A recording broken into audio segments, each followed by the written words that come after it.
It's like it's failing for some reason. Go live.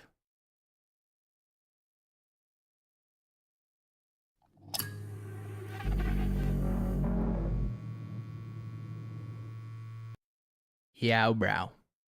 Yo, bro. Yo, bro. What's going on, guys? How are you? I'm well, man. I like that Abe hits it extra hard, man. That's good. It's like my favorite thing. I love it. So, dude, Oh yeah. welcome back. How you Good to feeling? be back, man. Not recuperated, I'll tell you that much. Did As you? it turns out, 4 or 5 days in Las Vegas doesn't exactly do the soul a bunch of soothing, you know?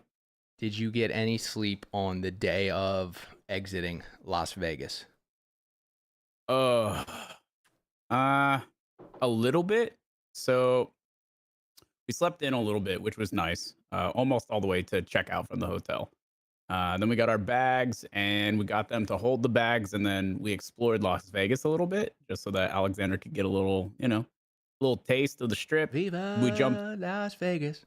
Yeah, man. It's just like, it was a lot of business all weekend and, everything was very Twitch related. So we didn't get a chance to walk the strip until that day, but it was fun. She got to see all the buskers and, Buskers? yeah, What are buskers? like street performers. Oh, okay. Yeah. Bunch of street performers and we jumped into a bunch of the hotels, the big ones that have like cool interiors that I knew that she would enjoy, like the Cosmo, Bellagio, Aria, that kind of juice. So yeah, man, it was nice. So Had for a nice those, meal and show? then sorry? Did you watch the fountain show at the Bellagio? It wasn't going to start and we would have had to sit around for quite some time. They don't start until like 3 on a Monday. So For those who don't know what we're talking about, we are talking about getting back from TwitchCon Las Vegas. yeah, man. They First also time ever in Vegas. Yeah, so that was my first time as well. And they also had, they were getting prepared for Formula One racing event. So there was construction everywhere. The traffic was insanely trash. The Uber drivers were saying traffic is always bad in Vegas, but it's like exceptionally bad. Yeah. Yeah, they weren't stoked about the whole Grand Prix coming to Vegas, and it's year 1 out of 10. They have a 10-year contract, so they're not super hype about that. Also, on top of that, it was the When We Were Young Fest, which is like a pop punk festival that hosts like 100 bands. It's nutty. Yeah. And bro, we saw some of the footage from like a bird's eye view of the crowd. Insane. So many people. I mean, that was would definitely be crazy. a show that I would enjoy. It's like Yeah, Blink man, it's all the bands we 182. enjoy. Yeah, I would like that. Offspring, Newfound Glory, Sum 41, Yellow Card, Oh bunch of yeah, juicers dude. in there. Ocean Yeah, man. Avenue. So at TwitchCon, Mm-hmm. there were a couple cool things at TwitchCon, but for me, hanging out with the bros, doing a little gambling. One of our buddies actually killed it gambling roulette. I think he was up. I don't think he'll say it, but I think he was up like $700, dude. It's not bad. Yeah, and it's just the vibe. Like, we stayed at the MGM, and it was a bit pricey to gamble there. So then we went to like the old Vegas, and that was my first time ever seeing anything like it. Like the old Vegas, which started Las Vegas, that strip is absolutely crazy. I think it's called Fremont Avenue or something, and it is just a gigantic casino strip with like live music. It's wild, dude. That was an amazing spot. A little cheaper tables, get in, get out, lose a little bit of money, win a little bit of money, whatever you're feeling. I really enjoyed that spot, dude. That spot was crazy. It's cool. I like the LED screens that kind of encapsulate the whole thing, Yeah. right? And then they have like the little zip line over the top. It's pretty cool, man. Neat little spot. Yeah, man. Some of the venues were really cool that we went to this weekend. I mean, some of the parties that got hosted for different communities, all pretty unique from one another, but all like super fun. Some were like more chill and low key, and you had a bunch of like side rooms to like chill and chat in. Others were a lot louder, and we went to I will call it like a nice like house DJ set on Sunday night. I think you actually got home from that and went straight to the airport. Yeah, it was terrible. It was absolutely terrible. It happens, man. Went home, got in an Uber, went to the airport, got on a plane. And dude, when I got on this plane, I think it's like a 4-hour or 5-hour or something. Mm-hmm. It's almost like in the moment I kept feeling like I couldn't fall asleep, but in reality, I got on and then I woke up to the pilot going, "All right, we're about to touch down in 10 minutes." I was like, "Holy crap, dude. That's how I want every flight to go." That's about as good as it gets. Dude, it was Can't so beat good. that. And I bought one of those exit seats with no one in front of me. So I was just spreading my legs. Now, here's the thing. I want to get your thoughts on this. How many times you get bodied by the aisle?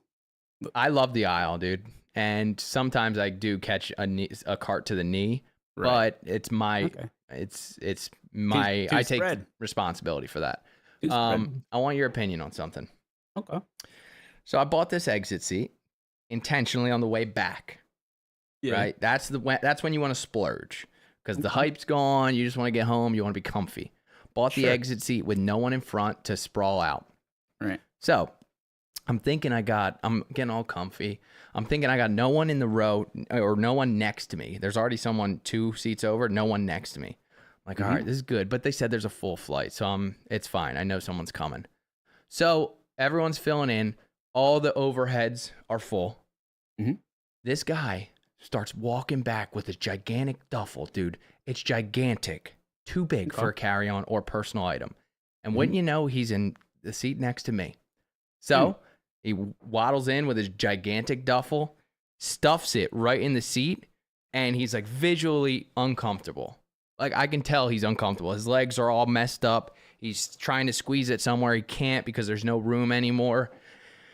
And I'm sitting next to him with about 2 seats worth of leg room. So, what do you do in that situation? Depends. What's it depend on? Depends how I'm feeling, man. It depends on how I'm feeling, dude.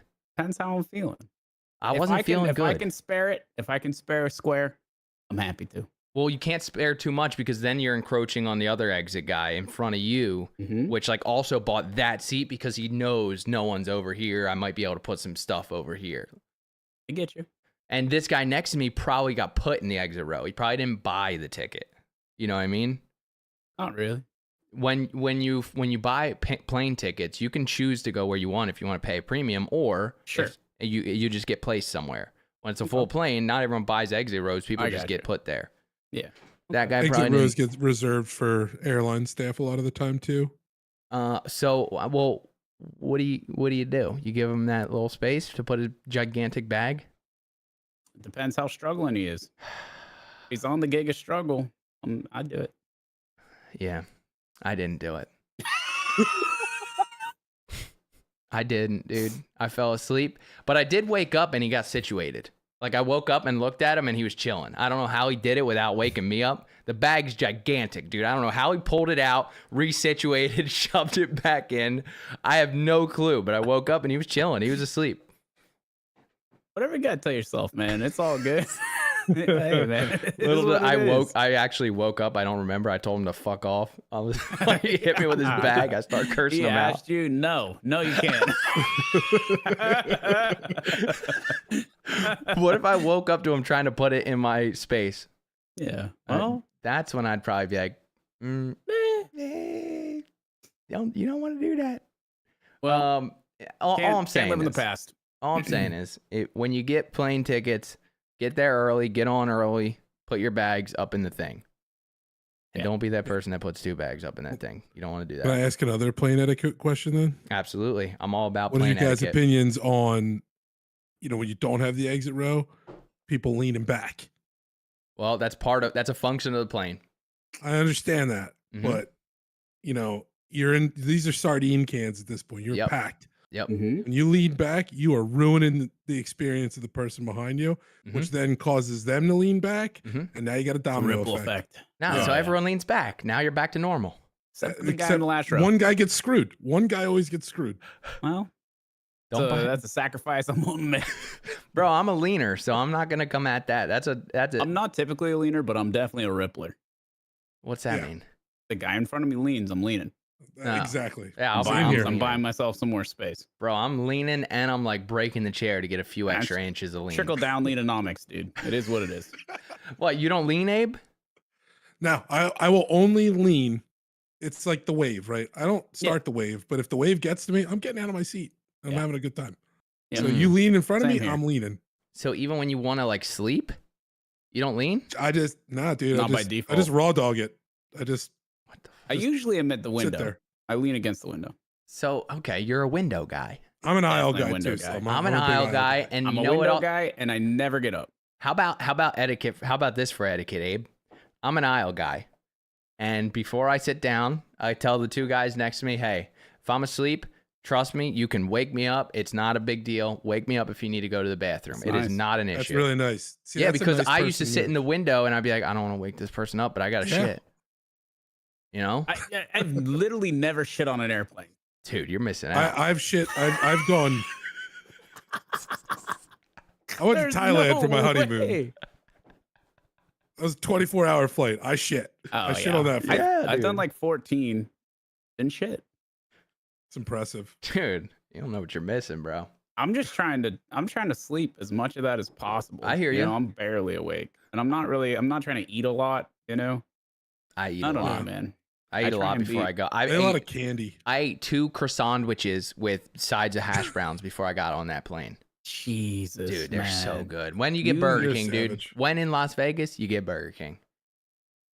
Burger King's fire. I don't think they say that, but anyway, I'm glad we're all on the same page about not giving that dude space for the bag. Anything? I don't think we landed there. Did anything? Any highlights from the trip? Yeah, man. How long you got? It's phenomenal, man. Very fun. Quality time with friends, whether it was you guys, industry folk, other broadcasters, viewers that stopped and said hi, you know, like that's a huge perk of the job. I love that. You know what I mean? I like talking to people who said, a bunch of people like this weekend said, man, I started streaming because of you and what you do. And that's just a great thing to hear, man. That gives me all kinds of energy moving forward. You know what I mean? It definitely recharges the old, I don't know. I want to say like work ethic because I'm always on it, but I don't know, man. It makes me want to continue to push even more, if that makes sense. Kind of recharges that battery to do new things, try new things, see what we can do. So that felt really good. Obviously, I know you know this. We got to meet a very long time friend of mine and of the channel, Mr. Dan Giesling, and his wife, and that was awesome. I mean, that's a ride or die homie that I've had for a very long time. Great dude. You know, big inspiration for a lot of the stuff that I do as well. Love the way that he runs his channel, hosts his community, and just the way the guy lives life. That dude is constantly stoked about everything, and it's awesome to be around. Yeah. So that was really cool. That was really cool to meet him too, dude. That was my first time meeting him as well. Mm-hmm. And wouldn't you know it, dude? Abe, get this. He goes, Markstrom introduces me, says I'm Slum. He goes, I think I saw your name before. You got like 2 X's or something behind that, right? I was like, yeah, bro, it's me. He's like, big X, little X? It's like, yeah, dude, that's me. Let's go, bro. It's true. It's almost stoked. Dan's the G. What else? We got to meet Dan Giesling, which was freaking awesome. What else? A lot of great meetings. Many of my meetings were significantly better than anticipated. A lot of great projects coming up that I'm excited to work on. So that'll be really fun. I'd explain more, but I can't yet. Ooh. But something to keep an eye out for. Some good stuff in the pipeline. Yeah, and I mean, I think like just having the opportunity to be around people that understand what you do for a living and respect it without having to explain it in some weird janky way like you do anywhere else, you know, that like you meet your wife's friend and you try and explain what you do and they're like, okay, dude, like what? I guess so he plays video games and people watch that. What do they pay him and he makes for? Money. It's so funny to not have to go through that and just be around a bunch of people that just like inherently respect what you do is really cool. It's the only opportunity to have that. So I tell them you're an entertainer. Yeah, I host an interactive podcast is usually my line. Yeah. Right. and just common interest is gaming, but we talk about all kinds of things. You know, I host a live show, 6 hours a day minimum, 5 days a week, and then make content and distribute that elsewhere. Bada bing, bada boom. Do a little consulting, a little philanthropy, bada bing, A bada little boom. bit of this, a little bit of that. You gotta. That's what I told Trish I did when I met her. She's like, "What do you do?" I said, "A little bit of this, a little bit of that." I was still trying to. Sure, she was enthralled. Sometimes, like as I go through different things, one of my things is always practicing the elevator pitch because people always ask you what you do. So always just know right off the rip how to say it in a quick, cohesive manner. How did I do just now? I think you did all right. What would you change? I would change. Well, I'll get back to you on that. I'm not. This is something that I do constantly, so it takes time. Important. You got to work. Good. Yeah, It's important, dude. I'll get back to you on that. all right. Yeah, we met a lot of cool people. Your meetings went well, which I'm freaking hyped for. One of our buddies also has a company, and they had a booth at TwitchCon, and they had a party, and it went tremendously well. So I'm very happy for him as well. And then one of our buddies wasn't so lucky. One of our buddies, Chuck. What happened to Chuck, dude? Chuck reaped what he sowed. You know what I mean, dude? That's all I can say. During the subathon, mistakes were made. He promised to shave his head at a certain number of subs, and guess what? We hit it. Then he reneged on that promise. Then we hit the next one that he said he would do. And so it was official. We shaved him live in Vegas. It was awesome. Our buddy Jules, who keeps a nice chrome dome himself, brought some tools out, and they were awesome. It was easy, to be honest. Like, came out really good, nice and smooth. Slapped him on the top of the head. Job done. Felt good, man. Really felt awesome. That VOD is live at twitch.tv/Marsham if you'd like to see the live shaving. Also, Slum had some of that lot of eating food indigestion going on during that too. So that's not where I thought you were taking that. I thought you were going to say Slum had the camera. Yes, we have some nice high quality video coming soon. That'll be that too. That too. But more importantly, Slum shit his pants like 5 times on the broadcast minimum. It was wild. Did they really hear that? What I was. You were breaking the sound. You were peeking the mic from across the room, man. It's not. It was incredible. Oh man, that's good. That's good. Abe, what were you saying? That wasn't the only L that Chuck took too, because I saw a video today of him getting beat down in NBA jams, missing a wide open dunk. Wide with open. 10 seconds left to win the game. Incredible. Wide open. But I've never seen someone miss a dunk in that game. It was crazy. Yeah. To be honest, I didn't know you could miss a dunk in that game. You can. You can. Yeah. If you smash that block button, you'd miss it. All right, so dude, TwitchCon was great. I'm glad we went. Great. It was an awesome time. Massive. The last thing, out. I might stop buying a ticket and just go. Yeah, man. I don't know. I hear you. I don't know. I hear you. All right, we'll see. But more importantly, what? Massive shout out to our friends over at Voodoo Ranger for helping sponsor our journey and our trip. They are very kind, very supportive of making sure that we can do what we need to do to conduct business, to continue to grow and thrive as creators. And they also help Slum with that too, which is awesome because I know Slum does a lot for the activation with Voodoo. So shout out to Voodoo. Hashtag ad. IPA hashtag sponsored. Which is what he's we not also paid to say that. So we have to check out something after this podcast, by the way. All right, so TwitchCon, good. Abe, what's next on the docket? I think it still has to do with TwitchCon, but what do we got? It is, but you know, it's kind of a double segment. It's a TwitchCon segment, and it's also kind of our what are people complaining about in the video game industry segment at the same time. Okay. So at TwitchCon, I think we did talk about this a little bit last week too. They were unveiling the Tarkov Arena, and in doing so, they had a tournament. During the tournament, I'm going to show you a little clip from noted streamer Landmark's point of view, just to show you what the state of Tarkov and this big stage, this big unveiling, and what it looked like. So you let me know when you're ready. We are ready, dude. After seeing this happen live on the Arena broadcast, I had to take a deeper look. Doesn't even hold that angle. Whoa, Wow. What, no. What? So we just watched Landmark unload an entire magazine into somebody. This is Friendly Guys, like he's reviewing the clip. And then Landmark gets re-peeked from the guy he put a mag into and instantly shot in the face, gets head-eyed. Now this is the perspective of the killer, right? Full mag in. Then 3v2 or a 3v1 this here. is the other perspective. This No, is we gotta stick He together. didn't We even gotta take stick any together, guys. shots. He wasn't even there. He wasn't even appeared there, very dude. last he second. wasn't on the screen. Landmark did not appear on the screen until right at the very last second. So yeah, absolutely massive desync. This was obviously not on land despite being there and together. I'm not sure why it wasn't on land.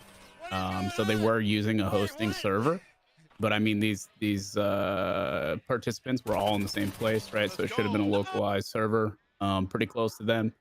Though desync obviously is something that unfortunately Tarkov has taught every gamer about. If you didn't already know, the discrepancy between what happens between client side and server side, and trying to navigate what is actually true, where the bullets are, where the people are, what the damage incurred is, all of that. And unfortunately, the Unity engine, which Tarkov utilizes, it has massive shortcomings when it comes to netcode. So unfortunately, despite 7 years of development, this is still where we are. An arena as an arena shooter that is supposed to be somewhat more competitive removes a lot of the MMO aspects that exist in the regular version of Escape from Tarkov. It's supposed to be more competitive. However, with the underlying infrastructure that exists in the game, I don't necessarily foresee that level of competition being too meaningful. So, it is what it is. But yeah, it doesn't seem like this is built on any different framework or backbone than the regular game, where we see this all too often, unfortunately, which is a So- massive reason why I've kind of been pushed away from it. So we at TwitchCon, Escape from Tarkov had a gigantic booth. Mhm. Gigantic. And feelings aside about Tarkov, the booth was pretty cool. It was designed sure. well. There was a bunch of monitors for people to play at. It was pretty good. The goal to set up a booth like that and then have that be an experience at the booth, like that You have is to understand that absurd. it's all about promotion. It's way cheaper to make a really cool booth and do a bunch of cool things with broadcasters to keep them happy than it is to develop a game that works and pay for servers that are really high fidelity. It's way cheaper that way, and that's just honestly where the money goes. That really blows my mind right there. I feel bad for Landmark on that one. Sorry, dude. He won the entire tournament. So you Oh, don't have to good feel for that him. bad. You don't have to feel Even that with bad. that happening. Yeah. Oh gosh. Speaking of good booths and good branding and making steps in the right direction, we did stop at the Elgato booth. I remember last episode we said we were going to stop there. What do you think about the booth? What do you think about products coming out from them? What do you got going on? Listen, man. We stopped in the booth. We took a little eyeball around. And they got some cool stuff going on. They're moving in the right direction. I may even stop calling them El Dago at some point. We'll see. The jury's still out. But for now, we did enjoy a little how you say Amazon rental, and got me one of them new fancy teleprompters. And it did arrive already, and I have set it up. I have not streamed with it yet, but it is on my camera right now. So if I look over here, I can put whatever I wanted on that screen and talk directly into the cam. No problem. Eye contact. Beautiful. Doesn't affect the camera itself. It has the pass-through glass, all the good stuff. And yeah, I'm excited to use it for its intended use, which for me, again, is going to be a lot of long-form scripting and being able to have nice casual conversation despite some structured content. I think it may take your camera down like a quarter stop of exposure. Yeah, I do think that is probably likely, and I like the way it looks more. Oh, there you go. Good stuff. So you bought an Elgato product. The jury is still out on this one. Is that we're how gonna you use say it it? for a little while? Okay. The jury's still out for sure. All right, good. But I'm excited. I'm excited to see what it can do. Get some things filmed with it. And yeah, You well. you know what other brand really blew me away at TwitchCon? What's that? Streamlabs. Oh, Their you like the new branding. rebrand? Abe, can you go to streamlabs.com for us, please? Their branding right now, whether it was a campaign or whether it's their new branding. Oh, it's their new branding. All right, check this out.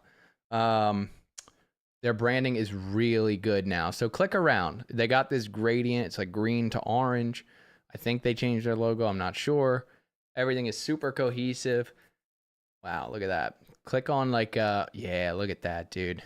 I love their color palette. Love the logos they got going on, and their videos that they had on at their booth. Absolutely insane, dude. Love to see it. Their branding blew me away. That was like the best branding at this convention. Yeah. So they've come a long way, man. From like the gray and teal that they rocked for so long. Yeah, so, pretty sweet. It is very sweet. So that's always cool to see because I'm always into like the branding and stuff like that. I don't know. I think now that's like how I look at movies and videos is now just seeping into a lot of this creative stuff. So, but when it comes to this, it's like I can enjoy it more because I respect how cohesive and consistent the branding is because I know that it's tricky to do, dude. It's very tricky to do. So theirs looks really good. Props to Streamlabs. Very happy to see that. I think that wraps the TwitchCon talk though. So I'm excited to go back next year. I don't know if I'll go to the exact event or I don't know if I'll go to the actual convention, but I definitely want to keep going back, have a good time with the guys, make some content, and just all around have a great time. You know what I'm saying? For sure. I'll be there. All right. What do we got next?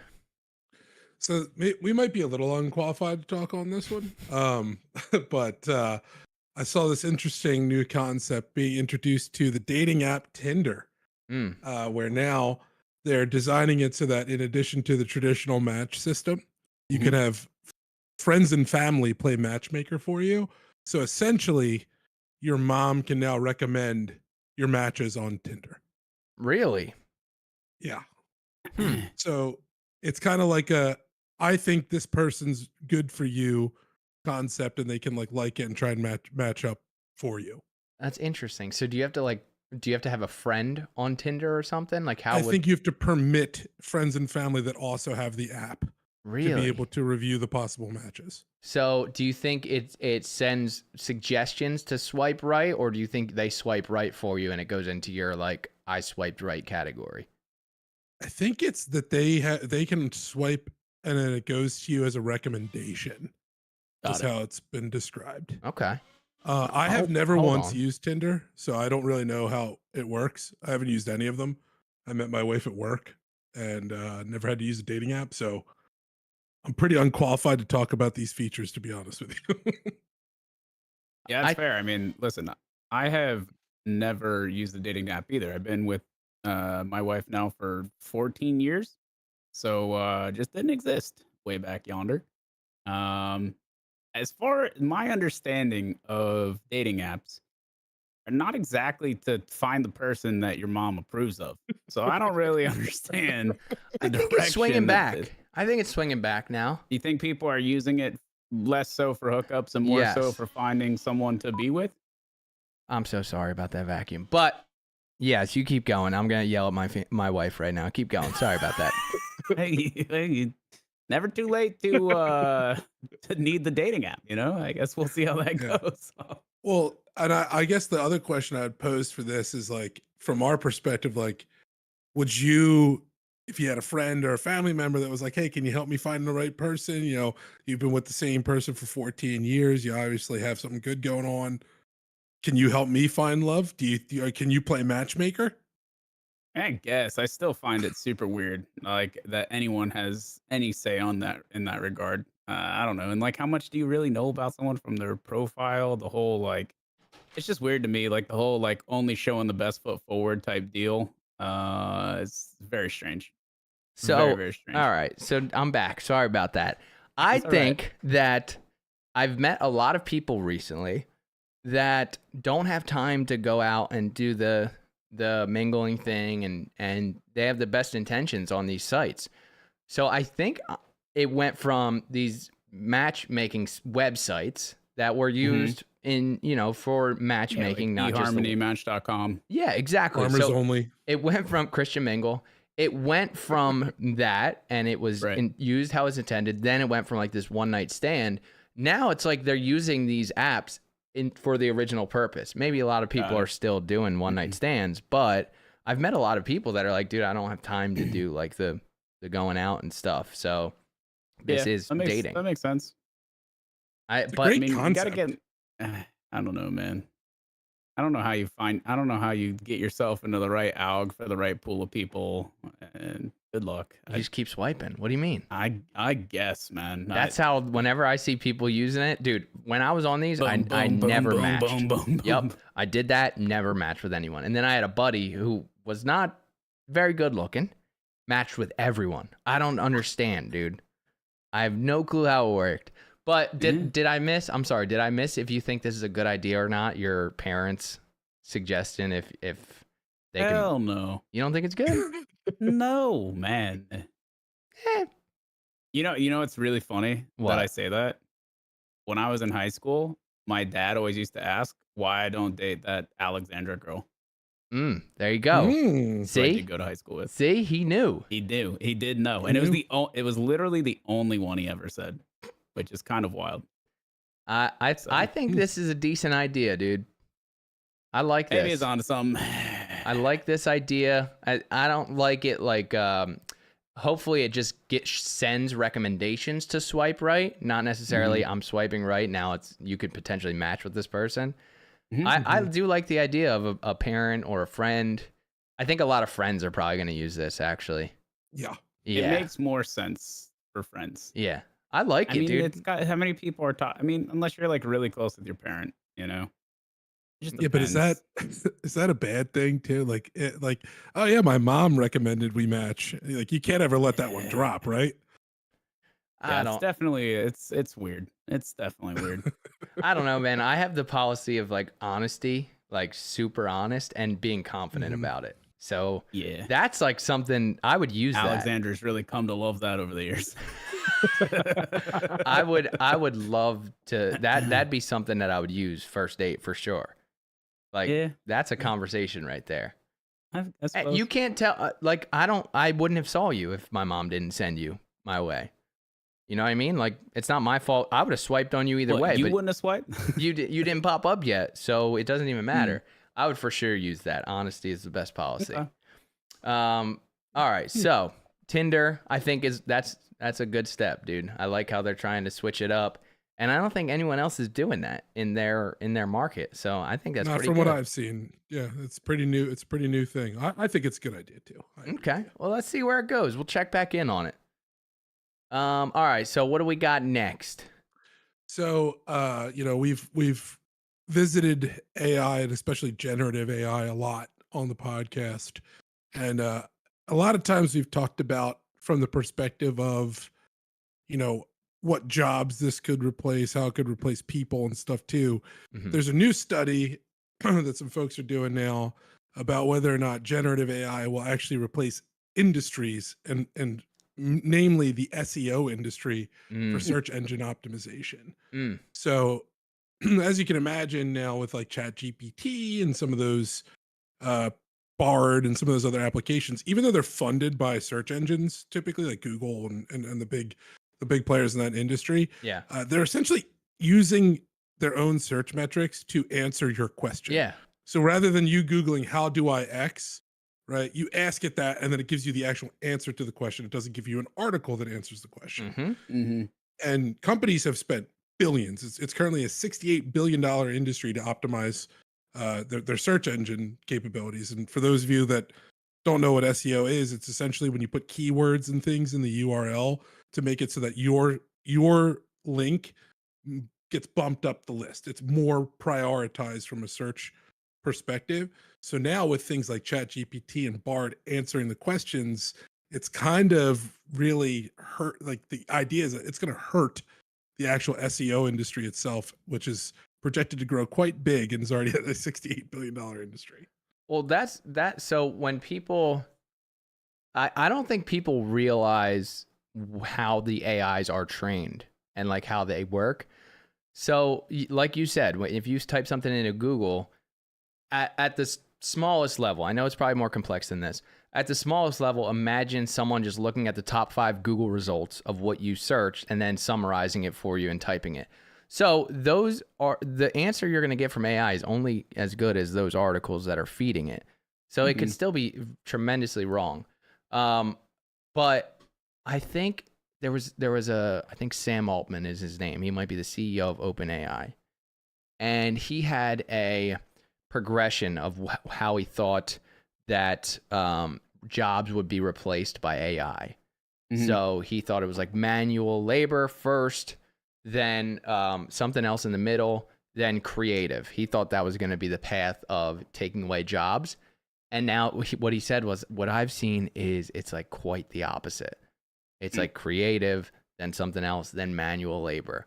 So I think with all these projections and stuff and industries thinking they're going out of business, coming from that guy who is the CEO of OpenAI, I think it can be quite unpredictable what happens with this AI stuff. And I kind of like that about it. Yeah.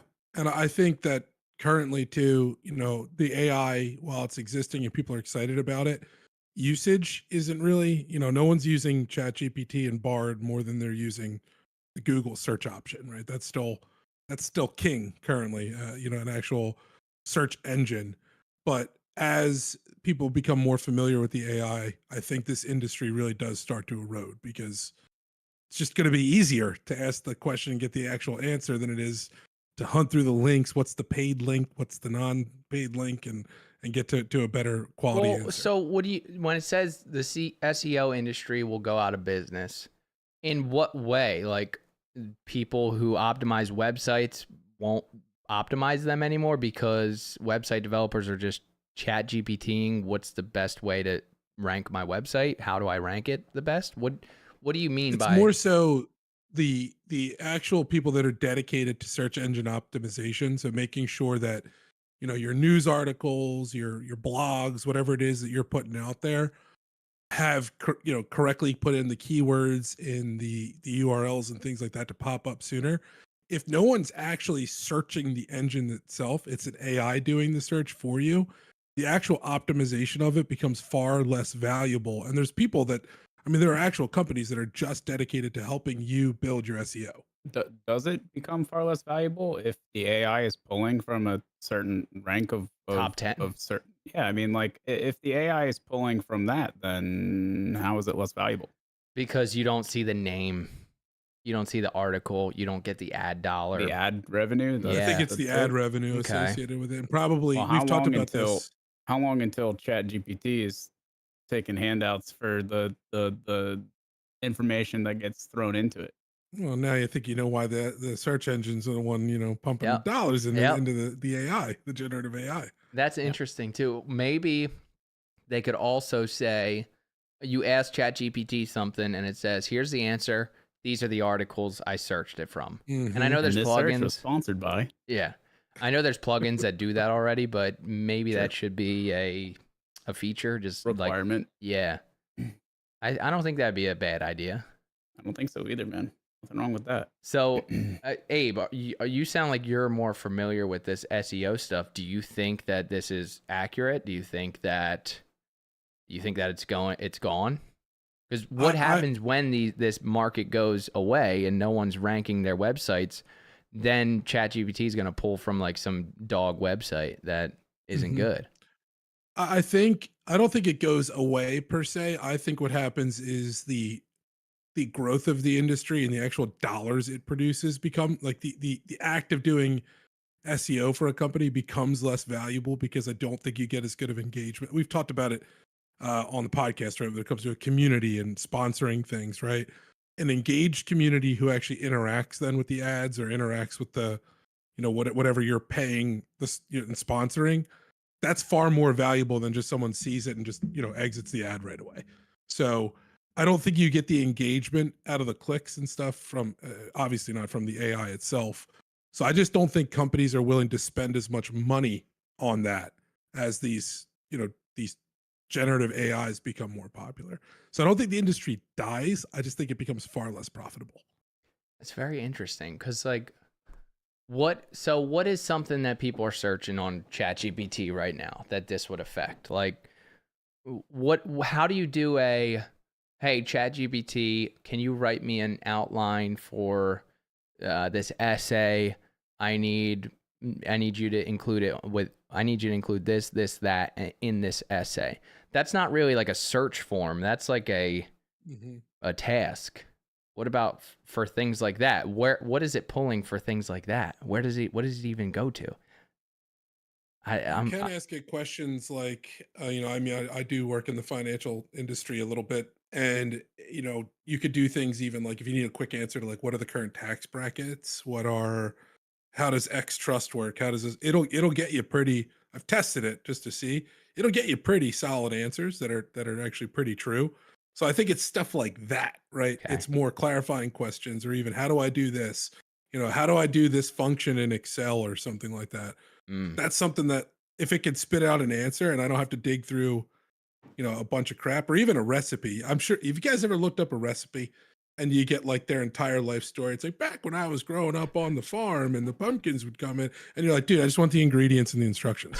But don't make me read it. Don't make me read your book before I get to that. I think you can start getting answers to things more quickly through this than you can if you're trying to search yourself. Interesting. Okay. All right. Well, I mean, dude, I think it's cautiously optimistic. That's how I stay in this whole situation. I'm very optimistic about where it's going.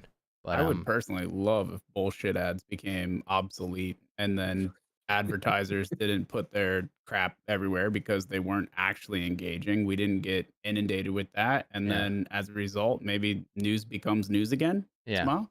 Yeah. That'd be fire. Open. Yeah. Like, look at that ad at the bottom of Abe's screen. Hasn't played in 10 minutes and they're paying for that. Oh yeah. No one's watching that, dude. Nobody. Not no one one's person. You can embed your Twitch stream here too, and you get a viewer. Not yeah, anymore. you just have to shrink it super small, and then there you go. Bada bing, bada boom. Embeds are gone, by the way. Good. That's true. Good stuff. All right. So, AI, love it. We'll see where that goes. Next on the agenda, what do we got? So I thought, we don't really ever tackle the environmental issues so far in the tech that's going into play with those. So I saw some interesting research being done on something I think I joked about before, but space mining.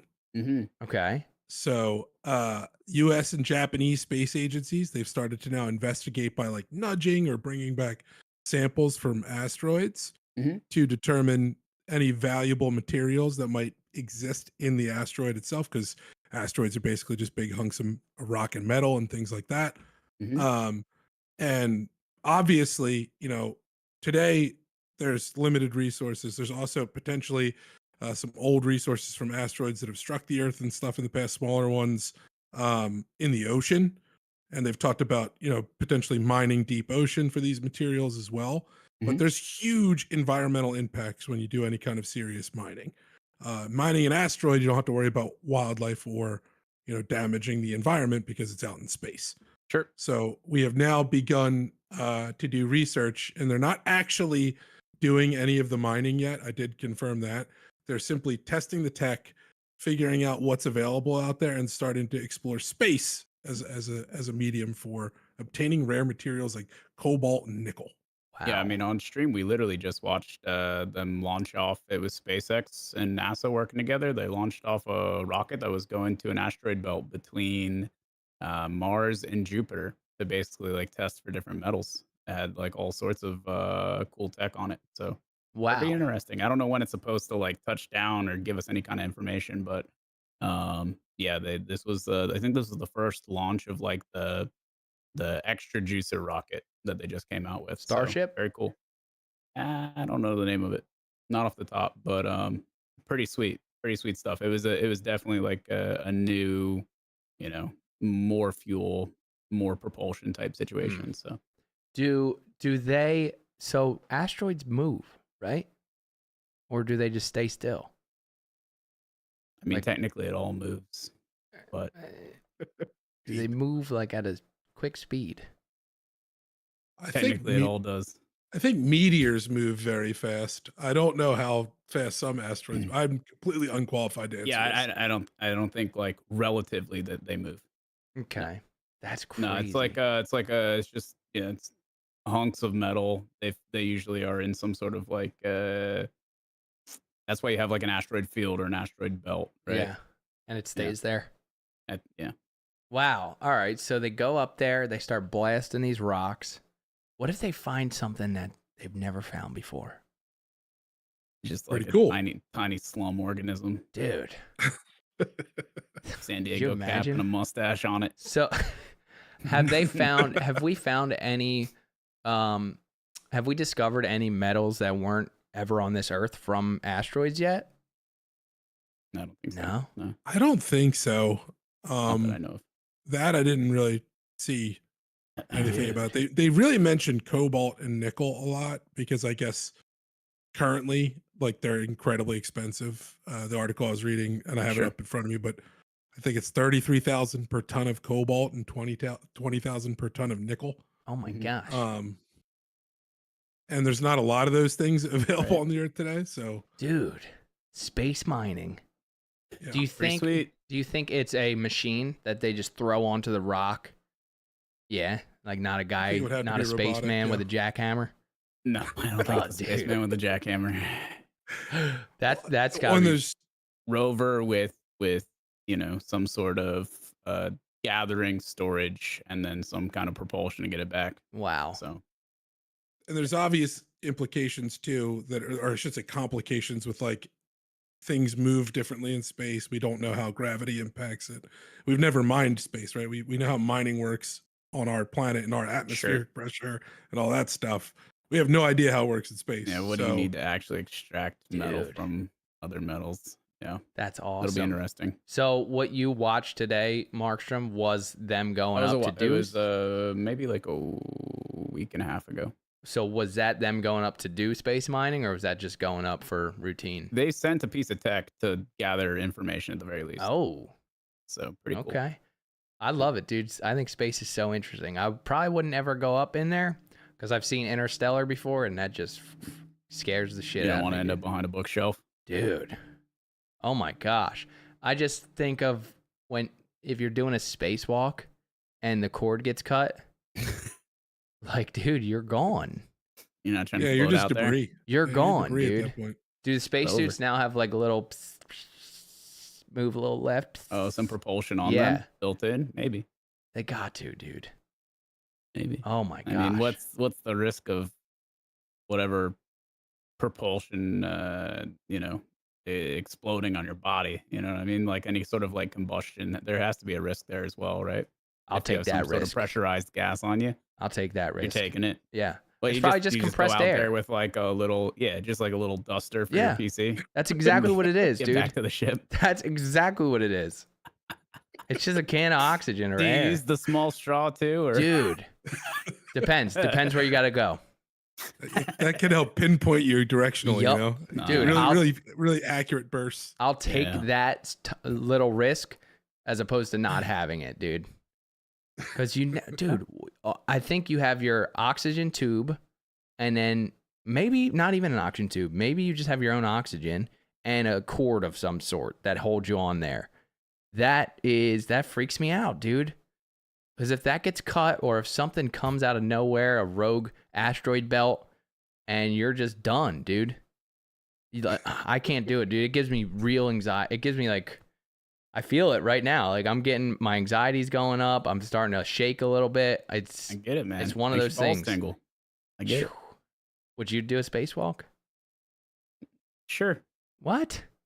If I'm already in space, sure.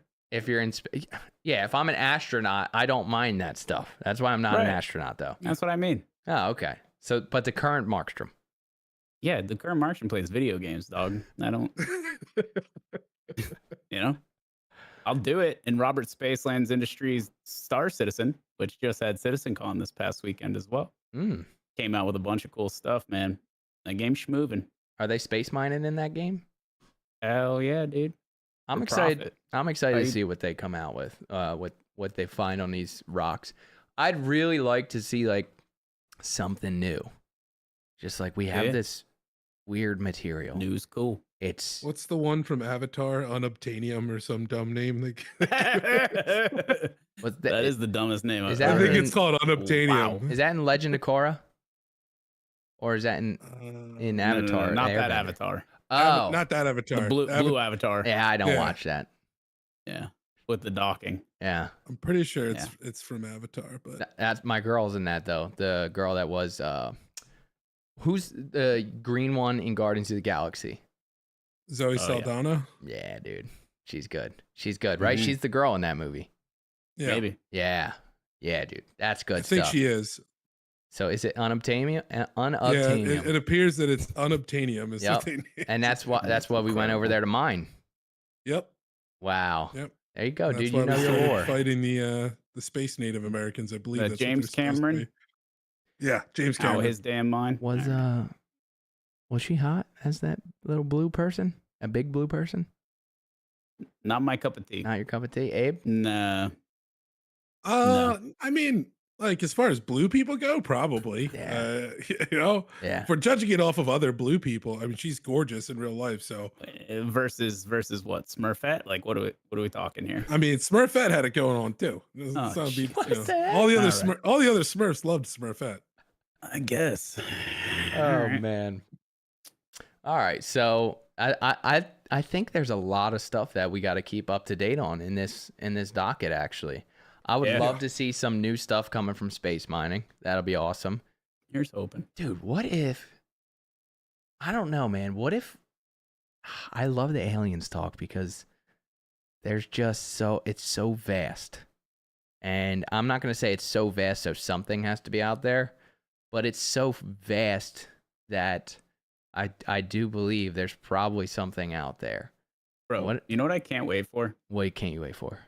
When we're like 100 episodes into this podcast, Yeah. and then we just do a supercut of every what if from Slummy, it's gonna be I'm down. so good. I'm down It's with gonna be that. so And then they good. all come true.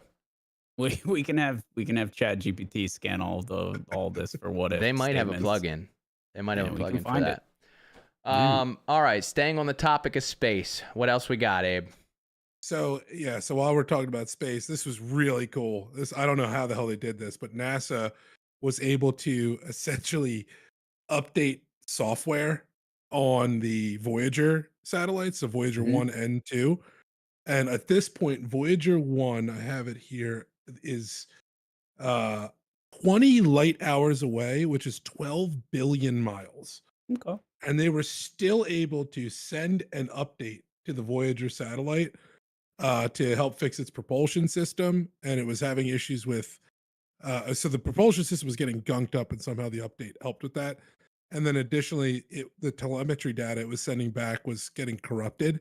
And they were able to essentially process an update to it to fix the data that it was collecting, so they were no longer getting corrupted data That's from crazy. 12 billion miles away. What kind of like transmission waves are they using? I was They about did to not ask. tell anyone.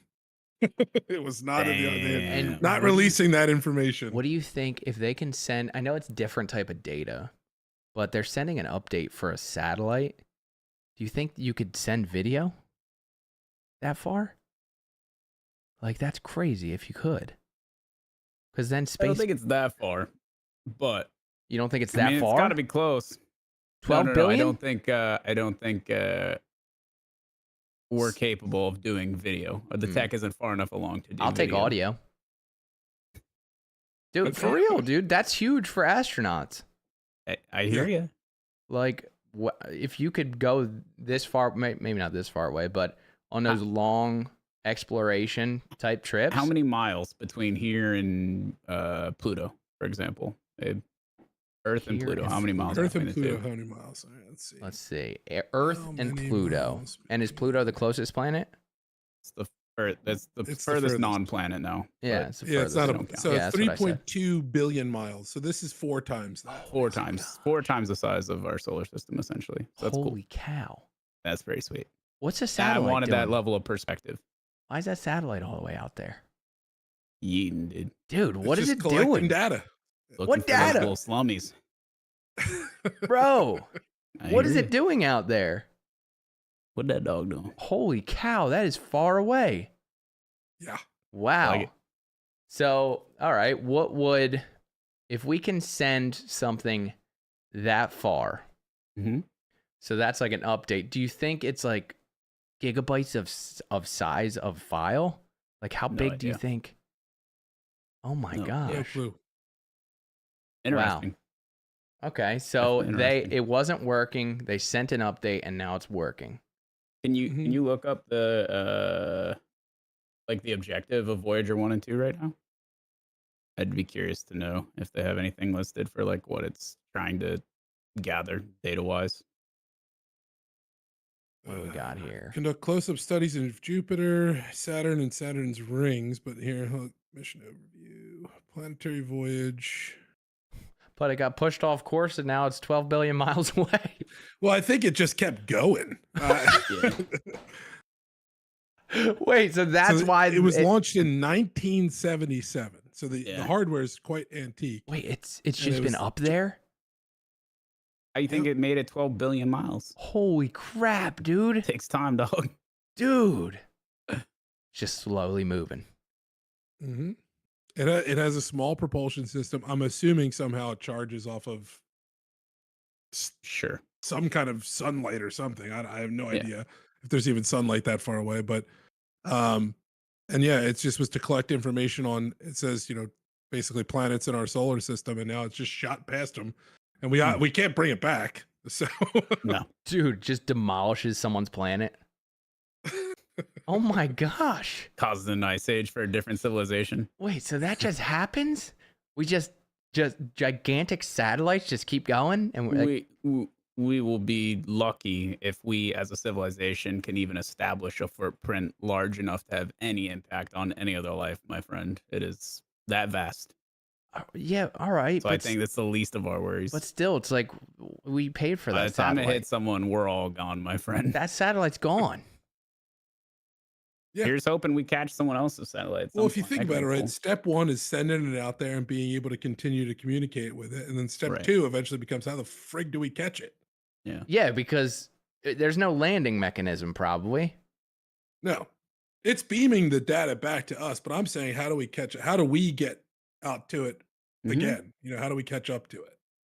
We just turn it around and in 100 years it'll be back. And they'll be like, what is that tin can? We don't even use that stuff anymore. Holy I don't crap. think that's a dude. distinct possibility. Unlucky. I think it's wild that long ago we were able to send a gigantic satellite into space. And we're still able to Landed update it. on the moon in '69 and brought them back. And never been back. Crazy. When you Don't really start look with into me. it. Here we go. I don't have time for this. I don't have time for this today. No, I've never even ventured into that. I'd like to believe that we actually did go to the moon. For the So best. We did. let's go. We did. We did? Mr. Armstrong would punch you in the face if you are the said that to videos him in real? person. Here we go. I'm just asking. I haven't watched them. I man. heard I that think they so. weren't. Yeah, they're Yeah? real. Yeah. There's a million people that have tried to debunk it over the years. And they're all debunked. As in debunk the actual landing. But yeah, it's all shkamaz. Really? Okay. All right. Listen, some people just don't have enough going on in their lives. I'll be honest with you. That's really what it comes down to. All right. Well, I know a couple of the arguments that people make that as a film guy, they are quite interesting, but I won't get into I know it. some arguments for flat Earth too. I wish it's Do still you really? around. You spent time looking into flat Earth? It's some of the it's- best content I've ever watched yeah. on stream. It's absolutely stunning. It's so good. Okay. We should do an epi on it, because there's It's so a Can whole we- video where they spent all this money and ran this experiment just to prove basically the Earth was not flat. Like They're their like, their "Oh, results saw that. blatantly proved the Earth was not. I saw that. He's flat. like, this is when we're going to see it. This is when we're going to know. And they're like, wait, that's not supposed to be there. Right? Or Wait a something. tick. They're like, we're supposed to see that through this hole. Yeah, And it's So not good. there. There's a few of those. That's Yeah. so good, dude. Well, if we do that, I would rather get someone on here that believes in it. That would be awesome. all right. You heard that, Kyrie Irving. If you're out there, if you're listening, come on the pod. He's a flat We'll earther. talk hoops and flat Earth. Yeah, phenomenal. Well, let's put some feelers out there. We'll get some flat earthers to come on here and present some evidence. I'll listen to it. Probably not going to be persuaded on that one though. That would be a funny thing. I would definitely be down to listen to some guy do that. We'll have to look into some of the juicier conspiracy theories. Maybe we can touch on some of those. Oh. All right, before we go too much into the rabbit hole of conspiracy theories, I think that wraps our docket up for today's Plugged podcast. So, Markstrom just got back from TwitchCon. You got a nice little piece of tech. What's on the agenda for the next couple weeks for you? A lot of catch up, a lot of work on the back end, a lot of new features that we are prepping for. I'm now simulcasting literally everywhere. So whether you watch stream on Twitch, YouTube, or Kick, I am there. Twitch.tv/Markstrom, Kick.com/Markstrom, and YouTube.com/MarkstromTV. Feels good. Live every single day, 6:30 a.m. Eastern. Every day? Live 6 to 8 hours every day, but Wednesday and Saturday. Good stuff. Abe, how about you, dude? Well, now that Mark is back, so am I. So you can find me over at twitch.tv/Markstrom, commenting and moderating the chat. Wonderful. I have purpose again. Wonderful. You are a wonderful mod, but I'm a better mod. I'm also in Twitch. I'm also in Markstrom's Twitch channel. I'm a moderator, but I'm not too active as a moderator. I don't know how to use any of the tools. My name is Slum. I do a lot of production work. You can see my work in the description. It's www.lts.media. License to shoot media, like James Bond, License to Kill. Check it out. We do some good stuff. This has been another wonderful episode of the Plugged Podcast, and we will see you next week. Peace.